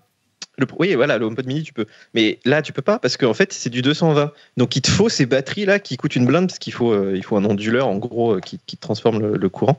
Et ça, c'est dommage, parce qu'effectivement, bon, tu peux aller te les mettre dehors, les HomePod, mais enfin, tu as vu le matos qu'il faut. Et c'est bizarre, parce que ça aurait pu... Enfin, je sais pas pourquoi ils l'ont pas fait USB-C, finalement. Ouais. Et puis, j'ai oublié de dire qu'en termes d'assistants vocaux, il est complètement agnostique, hein, la Sonos Mauve, elle est compatible Google, Alexa et le propre système de Sonos en assistant vocal. Donc et accessoirement, elle est compatible AirPlay, hein, si vous voulez diffuser du son depuis ça marche aussi. Et elle est même compatible Apple Music, donc que demander plus. L'autre, en revanche, face au HomePod, tu l'as dit, elle n'est pas stéréo, elle n'est pas Dolby Atmos, elle est mono. Et le calibrage de l'enceinte est moins perfectionné que chez Apple. Ce qui est vraiment appréciable sur le HomePod, je ne sais pas si vous êtes d'accord avec moi, c'est son système de calibration automatique. Oui, effectivement, oui. Le fait qu'il puisse détecter à n'importe quel moment où il se trouve dans la pièce, il va effectivement en fait, pouvoir mesurer le retour du son. Et donc, il va se dire, ben voilà, si le son met longtemps à revenir, en fait, du coup, je suis loin du mur. Et par contre, si le son revient très rapidement, du coup, je suis tout près du mur. Alors, autre modèle, regarde, Laurent, si tu veux réagir, l'autre modèle auquel j'ai sélectionné, alors c'est un peu provocateur parce que c'est l'Echo Show 10 d'Amazon, ça ressemble, regardez, beaucoup, on en parlait tout à l'heure, à un HomePod, c'est le même design, mais ils ont greffé un petit écran motorisé qui vous suit quand vous bougez, c'est assez génial, et c'est un écran tactile. Et ça vaut moins cher, beaucoup moins cher que le HomePod, ça vaut 250 €. Bon, d'accord, tu es venu à la maison, tu l'as écouté, c'est pas au niveau du HomePod 2, mais voilà, c'est ça que j'aimerais avec iOS à l'intérieur. Pour moi, ce sont 2 produits différents. Hein. Ce sont 2 produits différents. Mais c'est un produit, pour moi, c'est un produit très Facebook, tu vois, le Alexa. C'est-à-dire, je maintiens le contact avec les autres, tu vois, dans le mode. Si Facebook s'était pas planté, tu vois, c'est ce qu'ils auraient dû être. Tu vois, ils auraient dû être la plateforme d'échange dans les familles. Ouais, le portal, exactement, portal. Mais bon, ils sont pris un peu les pieds dans le tapis. Après, c'est. Toi qui adore l'écosystème, moi ce que j'aime bien avec ce il manque des choses dans l'écosystème. Pour piloter, quand on dit qu'on veut être le centre de commande des objets connectés, piloter des objets connectés qu'à la voix, c'est assez frustrant. Non, mais je te donne un autre exemple. Le matin, tu te lèves, tu as envie d'avoir une information sur le trafic, la température, et aujourd'hui. Et visuellement, tu peux pouvoir le voir. Ouais, et moi je pensais qu'à un moment donné, dans l'Apple TV, Apple ferait des apps qui permettrait de mettre un cadre, une télé dans un cadre, tu vois, ou un peu comme Samsung et la Frame. Ouais. Un Samsung comme la Frame ou Netgear avec le Meural, et où tu as finalement, tu composes un truc assez sympa, tu vois, parce que quand le matin tu prends ton téléphone, le matin, et elle te dit les applications de l'heure du matin, ce sont celles-là, les applications du soir, donc ils connaissent ton mode de vivre. Ils te poussent les infos, ils pourraient te pousser les infos. Visuel. Exactement, et c'est quelque chose qui manque. Donc je suis pas certain que ce soit le bon truc où tu mélanges les deux, mais par contre c'est fou qu'Apple ne le propose pas. Il y a un trou là-dedans. C'est clair que le produit n'est pas mature chez Amazon, il est assez lent. C'est certain. Mais on sent qu'il y a il y a quelque chose, il y a un potentiel. Il y a une potentialité maintenant, effectivement, ce que font la plupart des utilisateurs Apple, voulant avoir une maison intelligente, c'est utiliser un iPad. Acheter un iPad. Voilà. Fixé au mur éventuellement pour ceux qui le désirent. Et puis, en fait, pour parer un petit peu à ce manque d'écran, tu vois, tu te lèves, tu as un petit HomePod mini sur ta table de nuit, tu peux très bien te créer des scripts avec Shortcut qui te disent pour aller au boulot en fait ça va te prendre 20 minutes, bonjour, voilà la météo, etc. Donc juste en disant comment ça va Siri ou en déclenchant une action au travers d'une phrase, tu vas pouvoir avoir toutes ces informations. Didier, on sent bien, comme le disait Laurent, que c'est un sillon à creuser, ce que fait Amazon, même si c'est loin d'être parfait. Mais moi je suis d'accord avec Laurent sur le fait que c'est un autre produit. Et en fait, moi, j'irais même encore plus loin, c'est-à-dire qu'aujourd'hui, ta maison, il faudrait un smart panel, c'est-à-dire un truc qui aille même encore plus loin que ça, qui te permette de contrôler tes objets, d'avoir le retour sur ta caméra de sécurité. Et tu vois, voilà, moi, je teste beaucoup les panneaux solaires, tu rebranches ta voiture, tu pourrais voir. Voilà, mais en fait, on devrait avoir un truc qui fait ça. Apple devrait être au cœur de ça, avec un produit comme ça. Après, nous, on sent on sent qu'on aime tous beaucoup le HomePod, mais on sent que finalement, ils l'ont quand même dédié à la musique. Et pour autant, ils n'ont pas fait un peu ce que fait Sonos, d'avoir un vrai écosystème musical. En fait, il a un peu le cul entre deux chaises et on sent qu'il évolue pas. Je pense que notre frustration vient de là. Ça enlève pas les qualités de ce produit, mais effectivement, moi, je pense que si on va un petit peu au-delà de tout ça, c'est toujours un problème de vision. C'est-à-dire, on n'a peut-être plus le Steve Jobs qui a une vision, et Tim Cook fait évoluer des produits, mais n'ose pas aller dans des nouveaux domaines et des nouveaux usages en fait autour de ça. Ou en tout cas, il y va, mais tout doucement, quoi. C'est assez bien vu. C'est la stratégie d'un Tim Cook. On l'a vu avec l'Apple Watch, qui montait en puissance au fur et à mesure et qui montait en maturité, mais on ne le voit pas sur Siri, mais on ne le voit pas sur les HomePod. Sur ce point-là, et je suis encore d'accord avec toi, un Steve Jobs, il aimait les produits matures, même si ce n'est pas toujours le cas, mais au bout de 4 ans, les problèmes étaient réglés généralement. Regardez cette réaction sur... Oui.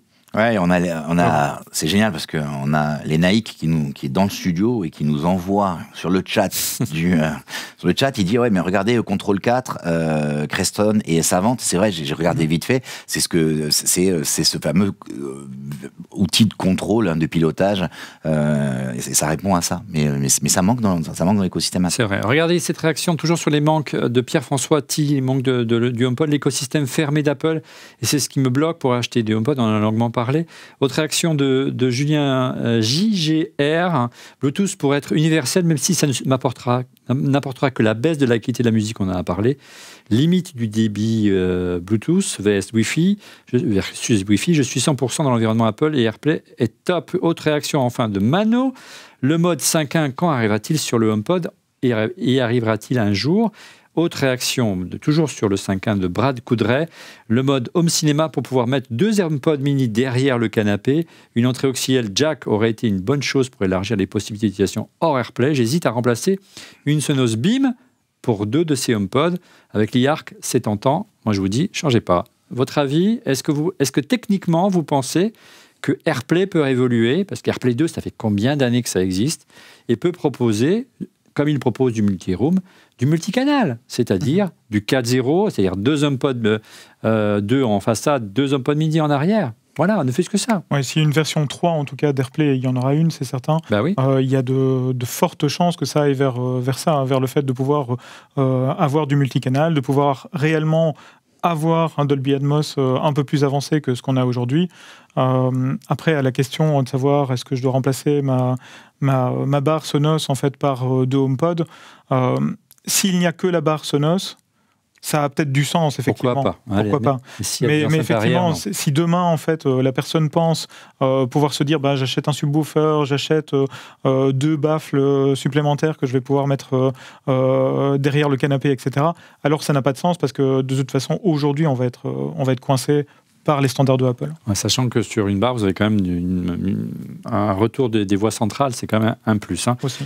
Vous l'aurez bien compris, on est un petit peu, tu le disais très bien tout à l'heure, Didier, le cul entre deux chaises. Hein, c'est vraiment un système hybride pour la maison. Et comme les systèmes hybrides, il faut toujours faire des compromis. Hein. C'est des bonnes enceintes, mais dans l'environnement Apple. Pour l'objet connecté, c'est pas mal, mais dans l'environnement Apple. Bref, il faut faire pas mal de compromis. Regardez cette réaction de Stéphane Coupchou. Je trouve étonnant, ce sera peut-être la dernière, le positionnement tarifaire du HomePod génération 2, vu que le premier avait été retiré du catalogue suite à des mauvaises performances commerciales. Pourquoi ressortir la quasi même copie au même prix 5 ans plus tard ? Votre avis, messieurs, pour conclure, Didier, Laurent, Christophe, puisque Stéphane n'est pas arrivé. Il m'a envoyé SMS, je cherche une place. Bon courage, mon Stéphanou. Mais surtout, ils auraient pu le faire ils auraient pu le vendre par 2. En faisant un petit tarif, tu vois, t'en prends 2, c'est moins cher. Pourquoi ils le font pas ? Parce qu'il y a des petits malins, si tu fais ça, ils vont acheter par 2, puis ils vont le revendre par 1, moins cher. Voilà. Est-ce que quelque part, l'élément déclenchant du retour du HomePod 2, c'est justement qu'ils ont compris qu'ils ont besoin de construire un écosystème, et l'écosystème a commencé à se construire non pas avec le HomePod 1, mais le Mini peut-être, Laurent. Pour moi, le Mini, il y a un énorme gap entre le HomePod 1 et le HomePod Mini. Tu sens que le HomePod Mini plus réactif, plus, tu vois. Après. Mais c'est bien vendu le Mini, donc il y a une base installée. Mais ce que je ne comprends toujours pas ce produit. Tu vois, il y a un côté stupéfiant pour moi dans la sortie de ce produit a posteriori. Tu vois, la conclusion de cette émission, ça reste finalement, c'est juste, ils ont un peu amélioré ce truc qui n'avait pas marché avant. Et je ne vois pas pourquoi il marcherait mieux maintenant. Christophe, ton avis sur ce retour surprise du HomePod, HomePod 2? C'est dur à dire. Je pense qu'ils l'avaient retiré en fait parce que peut-être qu'il y avait un positionnement du marché qui était dur à trouver. Oui, il était cher. Voilà. Bon, au niveau du prix, en fait, ils n'ont pas voulu diminuer. Un petit peu. Il a fini sa carrière avec 100 € de moins. Hein. Mais peut-être. Mais celui-ci aujourd'hui, en fait, 50 € de plus. Du coup, un niveau un positionnement commercial plus ou moins identique en termes de prix. Mais par contre, effectivement, et on avait commencé l'émission par ça, très certainement qu'ils essayent de lui trouver un usage, de le repositionner dans un usage. C'est-à-dire que le HomePod Mini, tu le vois très bien en multi-room, un peu partout, ça coûte pas très cher, voilà, pas trop cher en fait, et c'est sympa quand même comme ça. Tu peux les avoir de plein de couleurs, etc. Tandis que ici, oui, tu vas plutôt les voir, comme je le disais, sur un meuble de télévision pour quelqu'un qui veut pas non plus mettre 5, 6, 7 000 € dans un équipement pour avoir du Dolby Atmos. Non, mais le HomePod Mini, c'est un super produit, même si je suis pas hyper fan, mais c'est un super produit, un super rapport qualité-prix. C'est peut-être le produit qui offre le meilleur rapport qualité-prix. C'est là où ils ont le moins de marge par rapport aux autres produits. Ils sont prêts on l'a vu notamment en Europe, à casser les prix, à faire des efforts, à réduire leur marge pour être plus proche du prix américain en Europe. Et ils ont eu certainement beaucoup de succès avec ce produit et qu'il y a la place de monter en gamme. Et maintenant, qu'est-ce qu'il faut pour monter en gamme ? Il faut un produit un peu plus costaud. Et le HomePod classique est revenu amélioré. C'est certainement le scénario le plus crédible. Maintenant, c'est vrai que le prix est un peu élevé. Allez, on passe à vos coups de cœur et Stéphane va nous rejoindre. Stéphane Zibi nous a rejoint. Comment ça va, Stéphane ? Je suis un peu en retard. Ta notion des 10 minutes, il y a 2h30, est assez particulière. Tu illustres à toi tout seul les difficultés de circulation de cette belle capitale. Et de trouver une place en bas. Bah oui, mais, mais bon, je ne peux pas t'ouvrir le parc. Je suis d'accord avec vous. De toute façon, avec tout ce que vous avez dit, je suis d'accord. Bon, ça tombe bien. Tu en penses quoi du HomePod 2, toi qui as acheté les tout premier à l'acheter avant qu'il sorte en France même ? Moi, j'étais le 1, oui. En tout cas, là cet appareil-là est une bizarrerie dans toute la gamme d'Apple pour moi. Donc, je comprends pas pourquoi il doit... Voilà, donc je suis d'accord avec tout ce qui a été dit et si au moins il y avait quelque chose voilà, qui pouvait éventuellement nous encourager. Bon, on remarque que c'est un bel appareil, on l'utilise toujours en tout cas à la maison, mais entre le 1 et le 2, bon. Ouais, en résumé, encore une fois, c'est un produit qui est très bien ciblé dans l'environnement Apple. Vous cherchez de quoi diffuser votre musique dans l'environnement Apple, un peu plus costaud qu'un HomePod Mini. Vous prenez un HomePod, surtout en stéréo. Voilà. C'est un plaisir. Au-delà, il faut aller voire ailleurs, et avoir un écosystème On est d'accord. plus riche. Stéphane, quel est ton coup de cœur cette semaine? Puisque j'ai la parole, non, en fait, c'est un coup de cœur qui est le site Trottinons mieux. Tu aurais dû venir en trottinette, tu aurais été plus rapide. Hein. Ça serait plutôt que conduire en fait, il va se passer peut-être quelque chose. Début avril, il va se passer une votation, comme on dit. Oui. Merci Anne. Voilà, où donc on va devoir dire si on veut encore les trottinettes à Paris. D'accord, si on les autorise toujours. Si on les autorise toujours. Bon, il y a beaucoup de choses qui vont pas bien, et justement, c'est une façon d'aller un peu mieux et de pouvoir justement éduquer les gens sur les trottinettes à Paris. Les enlever, je pense que ce serait un petit peu dur, personnellement. Hein, on est d'accord. Donc, faut pas exagérer. Il me semble que la décision, elle est plutôt politique et c'est de la communication. Complet. Merci Anne. Voilà, donc Vous savez qu'Anne Hidalgo suit le compte dans Refait le Mac. J'espère qu'elle va nous suivre. Elle nous écoute. Et qu'elle nous regarde de temps en temps. J'espère qu'elle nous a. Mais en gros, c'est vrai que les 3 opérateurs qui sont là sont prêts à faire plein d'efforts, à faire plein de choses, et ils ont déjà appliqué certaines règles. Je pense que ce serait quand même un peu difficile, parce que si Paris enlève les trottinettes, je pense que beaucoup d'autres villes vont le faire, et je pense que ce serait quand même dommage. C'est ce qu'elle cherche. Et je sais pas, marquer le truc, quoi. Ouais, elle cherche à trouver, à être un exemple. Voilà. Bon, il faut pas oublier qu'elle a quand même fait combien aux présidentielles? Non, il ne faut pas arrêter de parler là, mais je pense que donc c'est pour ça qu'il me semble qu'il serait quand même intéressant qu'on s'intéresse à ce sujet-là, parce que si on ne fait rien... Donc il faut aller... voter, c'est une pétition. Non, ça sera le 2 avril, il faudra voter. Il faudra voter.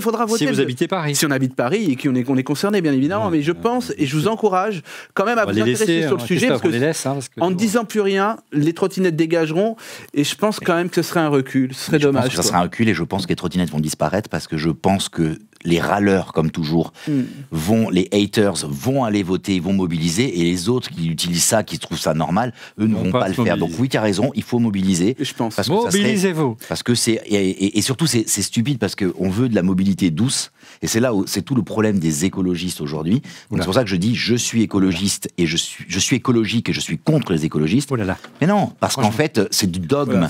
C'est du dogme, on est sur du dogme. Ça y est, mais non, mais que tu veux retirer la voiture, retirer la voiture, très bien, mais ne va pas retirer les autres mobilités. Est-ce que quelqu'un peut couper le micro Et juste, je profite que j'ai encore 2 secondes à parler, parce que j'ai vu ma montre. C'est vrai que tu as un temps-de-parole assez minime cette semaine. Donc juste, je peux dire, voilà, j'ai reçu un joli bracelet Eternal. Moi aussi, j'en ai mis un. Voilà, ça y est, et je peux juste vous dire que grâce à ça, ma montre, je réadore ma montre Apple Watch. J'ai cru que tu disais grâce à ça, je suis toujours à l'heure. Mais presque. Laurent, ton coup de cœur. Alors, c'est quoi, celle-ci, on arrête. Laurent, alors mon coup de cœur, moi je dois remercier le mirifique Christophe Degrève, parce que Christophe Degrève, là, il y a pas la semaine dernière, mais la semaine d'avant, de mémoire, il a choisi un capteur de mobilité, de détection de mouvement. Et, sauf que le défaut du capteur... Il nous a caché des choses. En fait, il manquait une petite info. La petite info, c'est que en fait, il coûte moins cher que les modèles HomeKit, mais parce qu'en fait, il y a un hub. Donc, il faut le hub. Donc, j'ai testé les deux. L'énorme avantage, c'est qu'il est hyper réactif, mais il existe aussi le nouveau F-Motion, parce qu'il en existait un avant qui était avec une bande horizontale, maintenant c'est rond. Et j'ai mis ça à la maison exactement pour la même raison que la tienne. C'est-à-dire que ce n'est pas Versailles ici, et que mes enfants allument le couloir et ne l'éteignent jamais. Et donc, en fait, ils adorent... Non, moi, ça m'énerve pas, mais je trouve que c'est dommage de laisser... Tu vois, encore une fois, je suis contre les écologistes, mais je suis écologique. En fait, c'est juste, tu le connectes, dès que tu passes devant, tu fais une automation, donc, comment on dit en français ? Une automatisation. Automatisation dans HomeKit, dans l'application Home. Et donc, en fait, tu dis, allume-toi et éteins-toi dans 3 minutes. Donc, en fait, il s'éteint tout seul. Il s'éteint tout seul. Là, ce qui est intéressant, il y a quand même quelque chose d'intéressant, c'est qu'il y a quand même un capteur de luminosité, pas de mouvement, mais de luminosité. Donc, tu peux t'en servir pour déclencher d'autres choses. Par exemple, lever les stores, baisser les stores. Il fait les deux. Il fait mouvement et luminosité. Ça peut aussi adapter la luminosité, le niveau de l'éclairage en fonction de la lumière. Ouais, ça, c'est une fonction. Ça, c'est une fonction des ampoules, si elles sont... Hue, notamment. Voilà, avec le petit... Merci, Laurent Pantanach. Je vais couper la parole, j'ai pas dit un mot dans cette émission. Didier, ton coup de cœur. Alors, moi, je l'avais tout à l'heure. Donc, pour ceux qui nous reprennent en cours, donc, en fait, l'alimentation de HomePod. 42 kilos. Je crois qu'elle n'est pas encore sortie, ça doit être une petite exclue. C'est la River 2 Pro de EcoFlow. Alors EcoFlow, grande marque de batterie nomade. Tous ceux qui font de la van life connaissent bien ça. Elle coûte 800 €, donc c'est pour vous mettre... Van life, excusez-moi, mais bon. La van life, la vie en van, le camping si tu préfères. Voilà. Ou en chameau, hein. Et alors, donc tu peux brancher tes HomePod dessus, tu vois, tu pars en campé et tu mets tes HomePod, ça peut être assez cool. Et en fait, c'est pas très gros, en fait, ça se transporte quand même facilement. Pas de Wi-Fi. Mettez-moi en deux. Et tu peux quand même brancher tes accessoires un peu pratiques. Par exemple, recharger toutes tes consoles de jeu. Tu peux même brancher un grille-pain, une machine à café, ce que tu veux. Ça monte quand même jusqu'à 1600 watts en crête, mais plutôt 800 watts en lissé. Il y a quand même 3 prises 220 volts. Donc c'est pas mal, tu vois. Tu peux brancher 2 HomePod et tout sans adaptateur, sans rien. Tu as quand même de l'USB type C, donc tu peux aussi brancher ton ordi. Tu as une prise allume-cigare, donc voilà, si jamais tu veux brancher un truc dessus. Et surtout, ça se charge très vite. C'est-à-dire que si tu la branches sur le secteur avant de partir, en 1 heure, c'est chargé. Presque aussi vite qu'un iPhone. Et en plus, si tu la couples à des panneaux solaires, tu peux même être autonome entre guillemets en électricité, puisque pareil avec le panneau solaire tu peux la charger dans la journée. Donc en fait tout le monde se dit ouais c'est pour les campeurs et tout. Alors moi je l'utilise, tu seras surpris, c'est dans mon parking souterrain pour brancher l'aspirateur par exemple sur la voiture. J'ai une perceuse dans la cave, j'ai pas une prise très près, je la branche là-dessus. Et en fait c'est un petit générateur portable qui est hyper pratique. Évidemment c'est quand même une somme, donc il faut quand même en avoir un usage régulier pour que ça vaille le coup. 799 €. Alors après bon t'as des réductions. C'est le prix de 2 HomePod, hein, ça va. Hein. Voilà, non mais il faut en avoir l'usage, mais tu vois, tu as une tondeuse, j'en sais rien, au milieu du jardin, bon, c'est quand même limité en puissance. mais en fait, je pensais pas que je l'utiliserais et finalement j'utilise très souvent, comme quoi, tu vois. Alors qu'est-ce qu'elle a de plus par rapport à celle qu'on avait présentée à Noël, que je comprenne? Souvent, ce qui fait la différence, c'est l'onduleur, c'est les prises 220. C'est le fait que là, une prise en plus, 800 watts. 800 watts, c'est pas mal. Donc 3 prises 800 watts, c'est pas mal. 1600 watts en crête. Et un truc important, les amis, c'est que c'est une batterie LFP, les mêmes que dans les voitures électriques qu'on a maintenant. C'est-à-dire qu'elle te fait 3000 cycles. C'est-à-dire que 3000 cycles, si tu l'utilises tous les jours, tu fais un cycle par jour, elle dure 10 ans. Jours, 10 ans. Ouais. Donc tu te rends compte ce que c'est, et sachant qu'on fait pas un cycle par jour. Hein. Donc c'est des batteries qui sont quasiment, elles durent presque. Et tu me disais pendant l'émission de Noël qu'on peut également utiliser comme des petits onduleurs pour assurer qu'en cas de coupure électrique, on puisse continuer à travailler, et ce longtemps. Donc ça marche, c'est comme un onduleur. Attention, c'est un onduleur qu'on appelle offline, c'est-à-dire qu'il utilise le réseau, il est transparent, et ça cycle pas la batterie, ça c'est bien. Et en fait, en cas de coupure, tu as quand même une micro-coupure malgré tout. Donc il faut que tes appareils gèrent la micro-coupure. C'est pas les onduleurs online, c'est assez rare. C'est des onduleurs qui fonctionnent en permanence sur la batterie. Alors ce que je te propose, c'est qu'on va faire une émission avec Christophe spécial objet connecté, et tu nous feras à ce moment-là une petite sélection de batteries et de panneaux solaires qu'on installera dans le jardin. Et avec plaisir, avec plaisir. Il y a beaucoup à dire, c'est des sujets qui passionnent les gens de la Belgique. Attends, il y a une question géniale quand même qui dit est-ce que tu peux brancher ta trottinette en roulant? Alors techniquement oui. Et tu sais que pour la petite histoire, un truc drôle, j'ai testé il y a pas longtemps une voiture suisse qui s'appelle la Microlino. C'est mignon. Donc, une toute petite voiturette électrique, et la batterie elle fait entre 5 et 11 kWh. Sachant que dans ces batteries nomades, t'as là c'est pas tout à fait 1 kWh, mais ça monte jusqu'à 3 kWh, et j'ai pu charger ma voiture pendant le tournage, j'ai pu la charger, j'ai pu prolonger son autonomie avec ces batteries-là et ces petites voiturettes électriques. Tu vois, c'est un peu comme on parlait des trottinettes tout à l'heure, c'est un peu de la mobilité douce, c'est-à-dire que ça consomme pas beaucoup. Et en fait, ces batteries peuvent servir de générateur. Et tu peux même avec ça, je rigole pas, tu peux brancher une Tesla dessus, puisqu'il y a la puissance, et tu vas pouvoir récupérer les 5 km qui te manquent pour aller à la borne. Donc, ne rigolez pas, les amis. Franchement, ces petits appareils deviennent extrêmement polyvalents. C'est comment ça s'appelle, le jerrycan de demain. Merci beaucoup Didier. De ton côté, Christophe, ton coup de cœur, on reste dans l'automobile. Nom de Zeus. Nom de Zeus. Nom de Zeus. Je vais vous présenter pour mon coup de cœur un Hot Toys de 72 cm de long. Un Hot Toys, j'ai eu très peur. J'ai très peur. Ah ouais, 72, vraiment, donc 702. Vous avez l'esprit hyper mal tourné. Hein. Non, mais non. Hyper mal tourné. Vous avez l'esprit mal tourné. Hot Toys, c'est une marque. Ouais. Et l'objet de 72 cm de long, c'est une DeLorean. 72, merci beaucoup. C'est une DeLorean de Retour vers le futur en 1/6. Elle a une belle finition.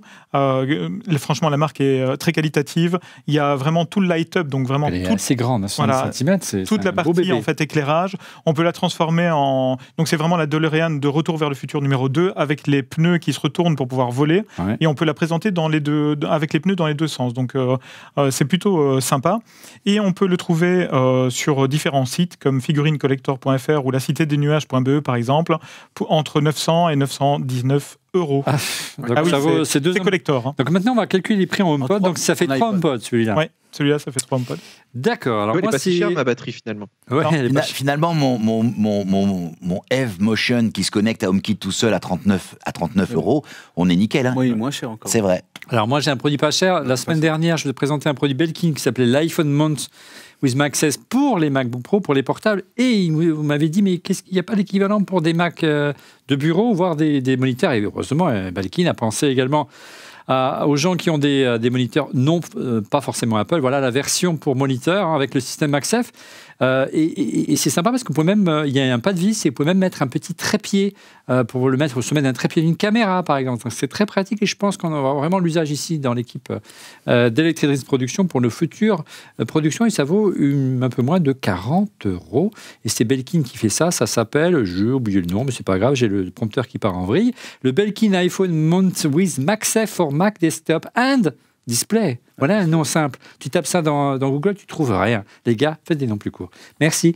40 €. Voilà, c'est la fin de cet épisode de Refait le Mac. Merci de l'avoir suivi.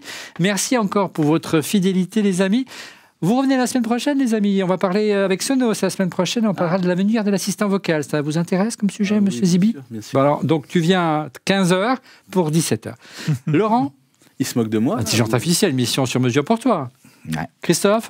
C'est top, évidemment. Voilà. Au fait, Christophe, quand est-ce qu'on n'a pas pensé à parler de Refait la Pop? Quand est-ce qu'on Refait la Pop revient? Alors, on refait la pop. Elle vient d'être tournée aujourd'hui et ça arrivera la semaine prochaine. Et on va parler de quoi? Est-ce qu'on peut parler? C'est une surprise? Tu veux jouer? Non, allez, on peut le dire cette fois-ci. Oui, vas-y. C'est sur la thématique de Street Fighter, donc un jeu vidéo en fait qui a fait vraiment l'unanimité pour plein de générations de joueurs et qui aujourd'hui est encore actif.